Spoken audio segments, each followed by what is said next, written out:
Hello students, welcome to my channel. मैं हूं प्रज्ञा और आज के वीडियो लेक्चर में हम जो है क्लास 8 ज्योग्राफी का चैप्टर 4 एग्रीकल्चर का सेकेंड पार्ट जानेंगे। तो हमने फर्स्ट पार्ट में एग्रीकल्चर का डेफिनेशन, गुरप्रीत माधव और टीना के बारे में हमने जाना। हमने प्राइमरी, सेकेंडरी और टर्नरी एक्टिविटीज़ के बारे में जाना। हमने फिर जाना था कि वर्ल्ड में एरेबल लैंड्स कहाँ कहाँ पे है, अलग अलग कल्चर्स होते हैं, एग्री, सैरी, पीसी, वीटी, हॉर्टिकल्चर, ये सारी चीज़ों के बारे में जाना। फार्म सिस्टम क्या होता है उसके बारे में जाना, और टाइप्स ऑफ फार्मिंग जिसमें सबसिस्टेंस फार्मिंग और कमर्शियल फार्मिंग, इन चीज़ों के बारे में हमने जान लिया था। तो आगे का जो वीडियो लेक्चर है उसमें हम जानेंगे मेजर क्रॉप्स के बारे में। तो मेजर क्रॉप्स क्या क्या उगाए जाते हैं उनके बारे में हमको जानना है। तो large variety of crops are grown to meet the requirements of growing population. तो जैसे कि हमको पता है कि पॉपुलेशन जो है धीरे धीरे बढ़ते जा रही है। पॉपुलेशन मतलब जनसंख्या, जनसंख्या मतलब लोगों की गिनती। तो लोगों की गिनती जो है धीरे धीरे बढ़ते जा रही है, इसलिए क्रॉप्स की जो है बहुत वेराइटीज़ जो है, लार्ज वेराइटीज़ को ग्रो करना बहुत ज़रूरी है ताकि जो बढ़ती जनसंख्या को फीड कर सके। सो crops also supply raw material for agro based industries. तो क्रॉप्स जो है वो एग्रो बेस्ड इंडस्ट्रीज है, उनको रॉ मटेरियल भी प्रोवाइड करते हैं, जैसे कि हमने बिस्किट की बात की थी इससे पहले वाले वीडियो लेक्चर में।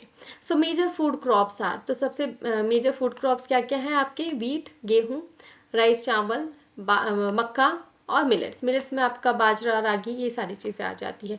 Jute and cotton are fibre crops. तो जूट और कॉटन क्या होते हैं?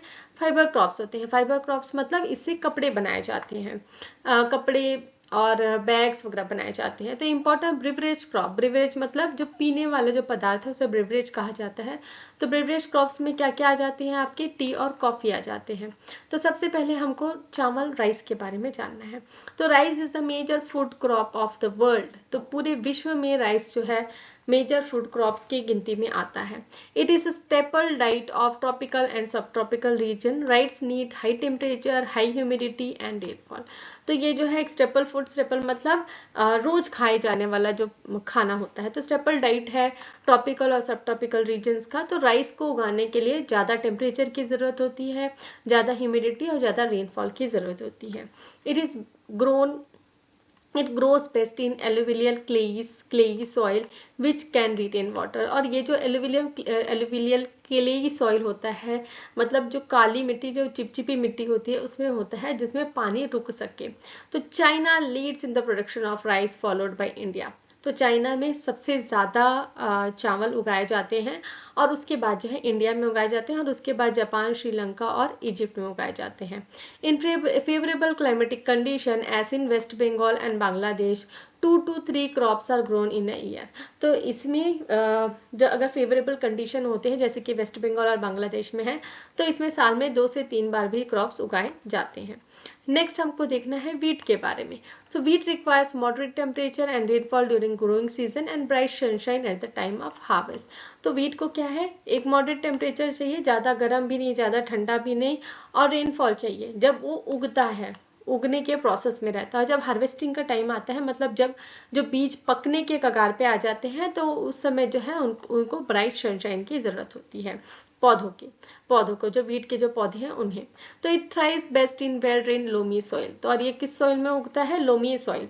वेल ड्रेन लोमी सॉइल मतलब उसमें पानी रुकना नहीं चाहिए। तो wheat is grown extensively in USA, Canada, Argentina, Russia, Ukraine, Australia and India. तो वीट को कहाँ कहाँ उगाया जाता है? कनाडा, अर्जेंटीना में, रशिया में, यूक्रेन में, ऑस्ट्रेलिया में और इंडिया में। इंडिया में ये विंटर सीजन में उगाया जाता है। तो नेक्स्ट होता है millets. They are also known as coarse grain. तो इन्हें और क्या कहा जाता है? कोर्स ग्रीन मतलब थोड़ा सा दरदरा होता है, चिकनापन नहीं होता है इसमें। And can be grown in on less fertile and Sandy soil. तो इसके लिए ज़्यादा फर्टाइल सॉइल की ज़रूरत नहीं होती है, तो लेस फर्टाइल और सैंडी सॉइल में भी मिलेट्स हो जाते हैं। तो it is a hardy crop that needs low rainfall and high to moderate temperature. Hardy crop मतलब इसको ज़्यादा इतना टेम्परेचर से मतलब नहीं रहता, किसी भी टेम्परेचर में हो जाता है, इतना टेम्परेचर की ज़रूरत नहीं होती है, और लो रेनफॉल, कम बारिश में भी हो जाता है।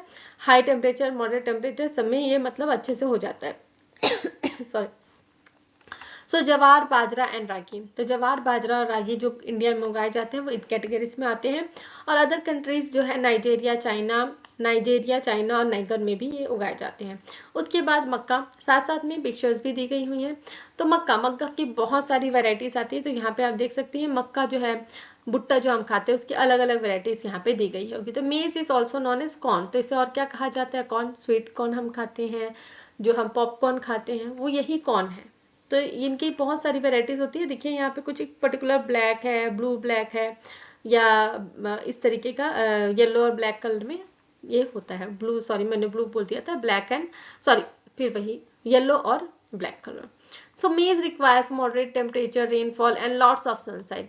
तो मेज को क्या जरूरत होती है? मॉडरेट टेम्परेचर होना चाहिए, ज़्यादा गर्मी नहीं, ज़्यादा ठंडा नहीं, रेनफॉल चाहिए और सनशाइन बहुत चाहिए। It needs well drain fertile soil, तो पानी रुकना नहीं चाहिए, वेल ड्रेन फर्टाइल सॉइल होने चाहिए। तो मेज कहाँ कहाँ पे उगाया जाता है? North America, Brazil, China, Russia, Canada और इंडिया और मैक्सिको, इन जगहों में मेज उगाया जाता है, मक्का उगाया जाता है। Next is cotton cultivation. Cotton cultivation. So cotton requires high temperature, light rainfall, 210 frost free days. तो कॉटन जो है, अगर हम रुई उगाना चाहते हैं तो इसके लिए हाई टेम्परेचर की जरूरत होती है, लाइट रेनफॉल होना चाहिए और 210 फ्रॉस्ट फ्री डे, मतलब बर्फ वगैरह उस समय नहीं होनी चाहिए, ठंड नहीं पड़नी चाहिए। Bright sunshine for its growth.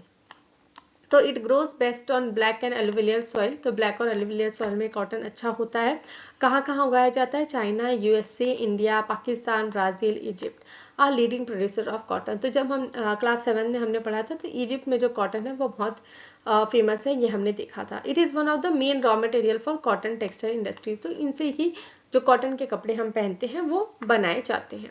Next आता है आपका जूट।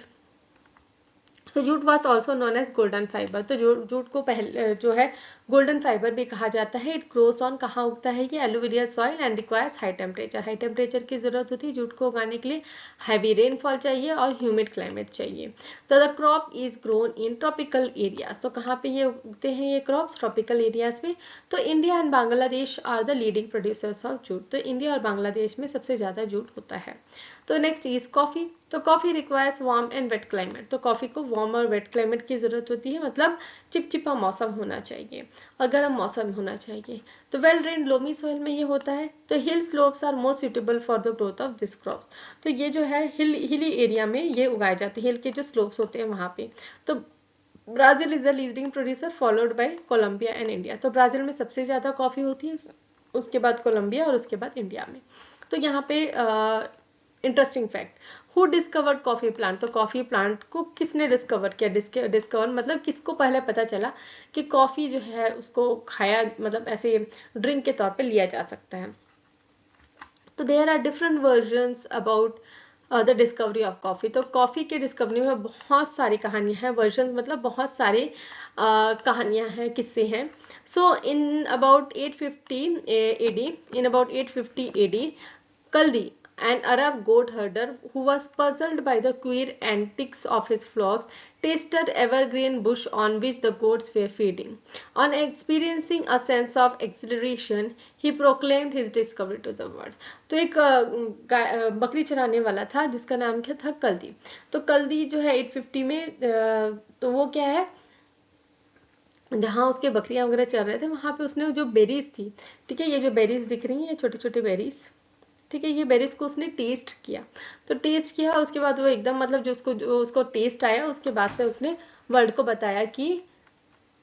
बताया कि कॉफ़ी कैसे मतलब कंज्यूम करना है। सो यहाँ पे हम पिक्चर देख सकते हैं जिसमें कॉफ़ी प्लांटेशन के बारे में बताया जा रहा है, कॉफ़ी कैसे प्लांटेशन होती है। नेक्स्ट आपका है टी। टी मतलब चाय। तो T is a beverage crop on plantation. तो ब्रेवरेज क्रॉप कहा जाता है टी को, क्यों? क्योंकि वो उसे पिया जाता है, खाया नहीं जाता, टी को क्या है, पिया जाता है। तो this requires cool climate and well distributed high rainfall through out the year for the growth of its tender leaves. तो टी को उगाने के लिए कैसा क्लाइमेट होना चाहिए? ठंडा क्लाइमेट होना चाहिए और वेल डिस्ट्रीब्यूटेड रेनफॉल, मतलब हर चारों तरफ जो है रेनफॉल होनी चाहिए through out the year for the growth of its tender leaves. तो इसके जो टी के जो छोटे छोटे टेंडर लीव्स, मतलब जो कोमल पत्ते होते हैं उन्हें टेंडर लीव्स कहा जाता है। तो इन टेंडर लीव्स को ही चाय में यूज किया जाता है।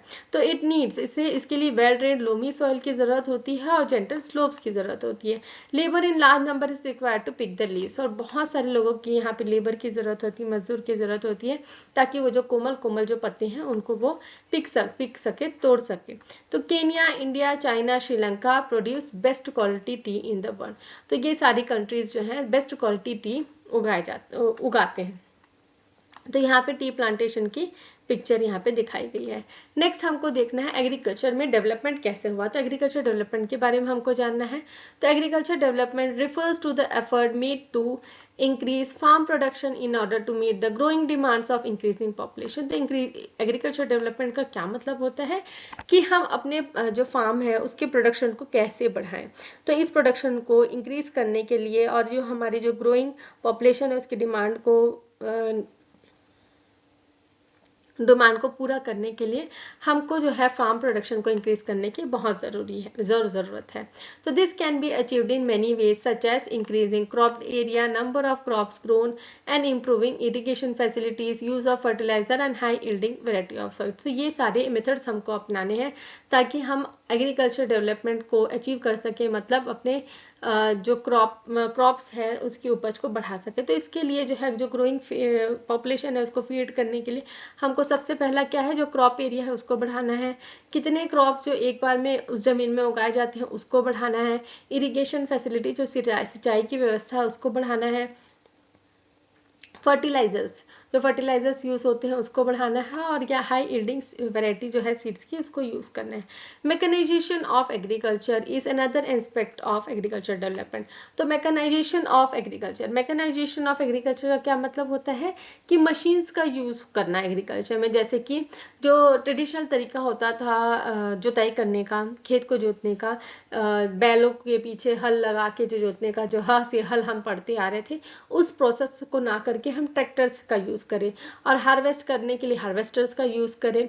बहुत सारे मशीन्स आ गए हैं जिसका यूज करके हम एग्रीकल्चर प्रोडक्शन को बढ़ा सकते हैं। The ultimate aim of agriculture development is to increase food security. तो इसका अल्टीमेट एम क्या है, फूड सिक्योरिटी। फूड सिक्योरिटी का मतलब ये होता है कि हर एक व्यक्ति जो हमारे विश्व में है उसके पास खाना उपलब्ध हो। तो agriculture has developed at different places in different parts of the world. Developing countries with large population usually practice intensive agriculture where crops are grown on small holding mostly for subsistence. Large holdings are more suitable for commercial agriculture as in USA, Canada, Australia.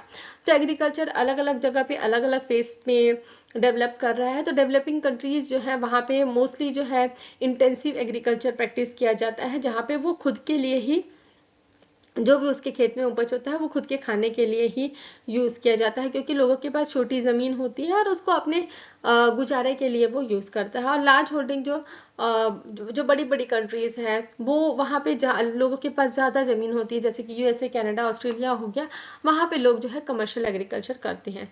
With the help of 2 case studies of farm, one from India and another from USA, let us understand about agriculture in developing and developed country। तो यहाँ पे हम 2 case study देखेंगे जिसमें हम देखेंगे कि जो एग्रीकल्चर है एक डेवलपिंग कंट्री और डेवलप्ड कंट्री में कैसी होगी। तो इंडिया हमारी जो है वो एक डेवलपिंग कंट्री है, मतलब विकासशील देश है। विकासशील देश मतलब अभी हमारे कंट्री में विकास हो रहा है, पूर्ण तरीके से विकास हुआ नहीं है। और डेवलप्ड कंट्री जो है वो पूरी तरह से विकास कर लिया है उसने, जैसे कि यूएसए हो गया।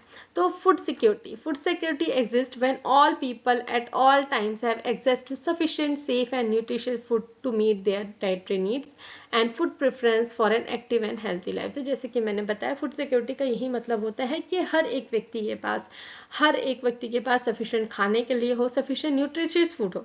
ऐसा नहीं बस खाना पेट भरने के लिए, एक न्यूट्रिशियस फूड डाइट भी हो उनके पास में, और जब भी उनकी फूड प्रेफरेंस भी हो, ताकि वो एक एक्टिव और हेल्दी लाइफ जी सके। तो हमको एक एग्जांपल देखना है, फर्स्ट देखना है हमको फार्म इन इंडिया। तो यहाँ पे एक पिक्चर दी गई है, जो फार्मर्स है वो खेत की जुताई कर रहे हैं, तो farmers ploughing a field. So there is a small village Adilabad in Ghaziapur district of Uttar Pradesh. एक छोटा सा गांव है। तो Munna Lal is a small farmer in this village who has farm land of about 1.5 hectares. तो मुन्ना लाल एक छोटा सा फार्मर है जिसकी कितनी जमीन है, 1.5 hectares. His house is in main village. He purchase high yielding varieties of seeds from the market every alternate year. तो उसका गाँव जो है वो मेन विलेज में ही है और वो हाई यील्डिंग वेराइटीज मतलब अच्छी नस्ल के बीज खरीद के लेके आता है मार्केट में हर एक अल्टरनेट ईयर्स, मतलब एक साल खरीदता है फिर एक साल छोड़ता है, फिर एक साल खरीदता है फिर एक साल छोड़ता है। The land is fertile and he grows at least 2 crops in a year which are normally wheat और राइस एंड पल्सेस। तो यहाँ पे जो है वो क्या करता है, 2 क्रॉप्स उगाता है एक साल में। तो उसमें क्या उगाता है, एक बार वो गेहूं उगाता है, फिर चावल उगाता है, या तो फिर वो उसके साथ साथ में दाल उगा लेता है। The farmer takes advice of his friends and elders as well as government agriculture officers regarding farming practice. और ये फार्मर जो है वो अपना एडवाइस हमेशा सुझाव भी लेता है दूसरों से। तो किनसे किससे सुझाव लेता है, गवर्नमेंट के ऑफिसर्स हो गए उनसे, बड़े हो गए उनसे, और अपने फ्रेंड से। So he takes tractor on rent for ploughing his field, though some of his friends still use traditional methods using bullock cart for plowing। तो ये क्या करता है, रेंट में ट्रैक्टर ले लेता है और ट्रैक्टर से जो है अपने खेत की जुताई करता है। लेकिन उसके कुछ जो फ्रेंड्स हैं वो अभी भी जो ट्रेडिशनल मेथड है, जैसे कि मैंने यहाँ पे दिख रहा है, जो बैल है उससे जो है खेत को जोता जा रहा है। तो देयर इज बैल और ये हल, हाँ से हल। So there is a tube well in the nearby field which he takes on rent to irrigate his field। और ये उनके खेत के पास में ट्यूबवेल्स भी है, तो उसको यूज करके वो क्या करता है, अपने खेत की सिंचाई करता है। So Munna Lal also has 2 buffaloes and 2 hens। So इसके पास 2 बफेलोज भी है और 2 हेन्स भी है। तो बफेलो मतलब भैंस भी है और हेन भी है। तो he sells milk in the cooperative store located in the nearby town. He is a member of cooperative society which also advise him on the type of fodder for his animal, safety measures to protect the health of the livestock and artificial insemination. तो मुन्ना लाल के पास जो 2 भैंस है और जो कुछ मुर्गियां हैं, तो उनका मिल्क जो है वो क्या है, कोऑपरेटिव सोसाइटी जो नियर बाय वहाँ पे है टाउन में, वहाँ पे वो बेचता है। तो वो एक मेंबर भी है कोऑपरेटिव सोसाइटी में। तो वहाँ के जो ऑफिसर्स हैं उसको सुझाव देते हैं कि उनको किस तरीके का खाना अपने जो जानवर है उनको खिलाना है, उनके जो हेल्थ है, जो लाइफ स्टॉक उनके पास है, जो भी मुर्गियां हैं और जो बफेलो है उनके पास भी, उनका ध्यान कैसे रखना है, उनके हेल्थ का कैसे ध्यान रखना है। और आर्टिफिशियल इंसेमिनेशन के बारे में भी बताते हैं। आर्टिफिशियल इंसेमिनेशन क्या होता है, जो नेचुरल प्रोसेस होता है बर्थ का, जिसमें मेल और फीमेल मेट करते हैं, उस प्रोसेस को ना करके आर्टिफिशियली जो है जो भी फीमेल है उसमें इंसेमिनेशन किया जाता है ताकि वो गर्भवती हो सके, माँ बन सके। तो all the members of the family help him in various farm activities. तो जितने भी घर में उनके मेंबर्स हैं वो उनकी फार्म एक्टिविटीज़ में हेल्प करते हैं। Sometimes he takes credit from a bank और agriculture cooperative society to buy HYV seeds and implements. तो कई बार अगर उसको ज़रूरत पड़ती है तो कोऑपरेटिव बैंक से, एग्रीकल्चर को जो सोसाइटी है, कोऑपरेटिव सोसाइटी है, वहाँ से क्या करता है, लोन भी लेता है, जिससे वो ये हाई यील्डिंग वैरायटी HYV मतलब होता है हाई यील्डिंग वेराइटीज़ जो है उसको, उसके सीड्स यूज़ कर सकते हो। और अगर उसको कोई इम्प्लीमेंट्स की ज़रूरत है, मतलब औजार की ज़रूरत है, उसको भी खरीदने के लिए। He sells his produce in the mandi located in the nearby town. Majority of the farmers do not have lack storage facilities. They forced to sell the produce even when the market is not favorable to them. In the recent year, government has taken some steps to develop storage facilities। तो यहाँ पे क्या होता है, वो अपने जो भी उसका प्रोड्यूस होता है उसको कहाँ जाके बेचता है, मंडी में जाकर बेचता है। तो हमारे जो फार्मर्स हैं उनके पास मोस्टली जो है स्टोरेज की फैसिलिटीज़ नहीं होती। अगर उनकी उपज अच्छी भी हो गई तो उनके पास घर में इतनी जगह नहीं होती कि वो उन स्टोरेज उसको जमा करके रख सके। इसलिए क्या है, उनको फोर्सफुली क्या है, अपना जो भी प्रोड्यूस है उसको मार्केट में सेल करना पड़ता है, चाहे उनको अच्छी प्राइस मिले या ना मिले। तो रिसेंट में गवर्नमेंट ने भी बहुत सारे ऐसे स्टोरेज फैसिलिटीज़ मुहैया कराए हैं फार्मर्स को। तो यहाँ पे एक एग्रीकल्चर फील्ड इंडिया में दिखाया जा रहा है और ये एक फार्म है USA में। तो देखिए कितना डिफरेंस है, एक छोटा सा फील्ड है और ये USA का फार्म है। तो नेक्स्ट हमको देखना है a farm in USA। The average size the average size of a farm in USA is much larger than that of an Indian farm. तो इंडियन फार्म से जो यूएसए के फार्म है वो बहुत ज़्यादा बड़े होते हैं। Typical farm size in the USA is about 250 hectare. तो क्या होता है साइज, फार्म साइज यूएसए में 250 हेक्टेयर्स का होता है। The farmer generally resides in the farm, तो फार्मर जो है खेत में रहते हैं। Some of the major crops grown, तो क्या क्या उगाते हैं वो, कॉर्न उगाते हैं, भुट्टा उगाते हैं, सोयाबीन उगाते हैं, गेहूं उगाते हैं, कॉटन उगाते हैं और शुगर बीट उगाते हैं। तो जॉय हॉर्न, ठीक है, जॉय हॉर्न एक फार्मर है मिड वेस्ट यूएसए में इन द लोवा स्टेट, और इसके कितने खेत है, 300 हेक्टेयर्स ऑफ लैंड। कितने खेत है इस फार्मर के, 300 हेक्टेयर्स ऑफ लैंड। और मुन्ना लाल के कितने थे, 1.5 hectares. He grows corn on his field after making sure that soil and water resource meet the need of this crop. Adequate measures are taken to control the pests that can damage the crop. तो वो यहाँ पे अपने जब भी वो crops उगाते हैं, जैसे कि वो अगर कॉर्न उगा रहा है तो वो मेक श्योर करता है, मतलब वो निश्चित हो जाता है कि जो सॉइल है वो अच्छी हो, वाटर रिसोर्स उसके पास है कि नहीं, ये सारी चीज़ें वो पहले जांच परख लेता है। तो और कुछ भी पेस्टिसाइड्स वगैरह ना, पेस्ट ना हो, मतलब कीड़े मकोड़े ना हो उनके जो फार्म है उसमें, इसलिए वो पेस्टिसाइड्स का भी छिड़काव टाइम टू टाइम करता है। From time to time he sends a soil sample to the soil testing laboratory to check whether the nutrients are sufficient और नॉट। और साथ ही साथ में समय समय पे वो सॉइल के सैंपल्स, मतलब कुछ पार्ट अपना मिट्टी का सॉइल टेस्टिंग लेबोरेटरी में भेजता है ताकि वो चेक कर सके कि न्यूट्रिएंट्स अच्छे से है कि नहीं सॉइल में। द रिजल्ट्स हेल्प जो हॉर्न to plan a scientific fertiliser programme. तो और जो सॉइल टेस्टिंग लेबोरेटरी, जैसे कि हम खुद का टेस्ट कराते हैं तो हमको पता चलता है कि हमारे शरीर में कौन से विटामिन की कमी है, मिनरल्स की कमी है, क्या चीज़ का कमी है।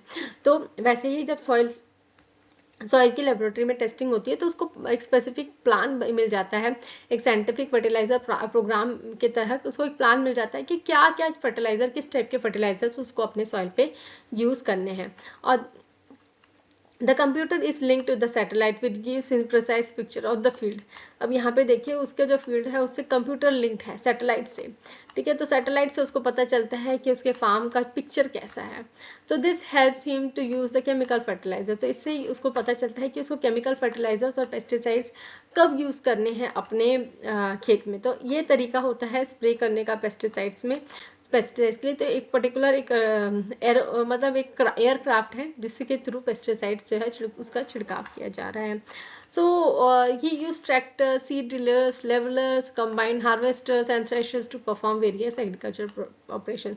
तो सारे एग्रीकल्चर ऑपरेशंस के लिए वो मशीन्स पे डिपेंडेंट है, जैसे कि ट्रैक्टर्स हो गया, सीड लगाने के लिए सीड ड्रिलर्स हो गए, मिट्टी को लेवल में करने के लिए लेवलर्स हो गया, हार्वेस्टर्स हो गए, थ्रेशर्स हो गया। थ्रेशर मतलब जो पौधा है, जैसे गेहूं का पौधा है तो इसमें गेहूं के बीज को अलग करने के लिए। Grain are store in automatic grain storage. तो ग्रेन्स कहाँ पे है, ऑटोमेटिक ग्रेन स्टोरेज में स्टोर किया जाता है और डिस्पैच किया जाता है मार्केट एजेंसी के लिए। A farmer in USA works like a businessman not like a pheasant farmer. तो एक फार्मर अगर यूएसए में है तो वो एक बिजनेसमैन की तरह ऑपरेट करता है, ना कि एक पीसेंट फार्मर की तरह, जैसे कि हमारे कंट्री में जो फार्मर्स होते हैं उनके तरह। तो यहाँ पे हम देख सकते हैं बहुत सारे ट्रैक्टर्स वगैरह। तो मैकेनाइज्ड हार्वेस्टिंग होती है यूएसए में। तो यहाँ पे हमने ये चैप्टर कंप्लीट कर लिया है। मैं आशा करती हूँ कि आपको ये चैप्टर समझ में आया है। अगर चैप्टर समझ में आया है तो चैप्टर में कमेंट करके बताएं कि आपको ये चैप्टर कैसा लगा, समझ में आया है कि नहीं आया है। अगर कोई टॉपिक आपको समझ में नहीं आया है तो भी आप कमेंट कर सकते हैं। अगर आपको मेरे वीडियोस पसंद आते हैं तो वीडियो को लाइक शेयर करें, कमेंट करके बताएं कि वीडियो कैसा लगा। और अगर मेरे चैनल के वीडियोस आपको पसंद आते हैं तो चैनल को सब्सक्राइब कर लीजिए, बेल नोटिफिकेशन को भी ऑन कर लीजिए ताकि जब भी मैं नए वीडियोस डालूँ तो आपको नोटिफिकेशन मिल सके। Thanks for watching.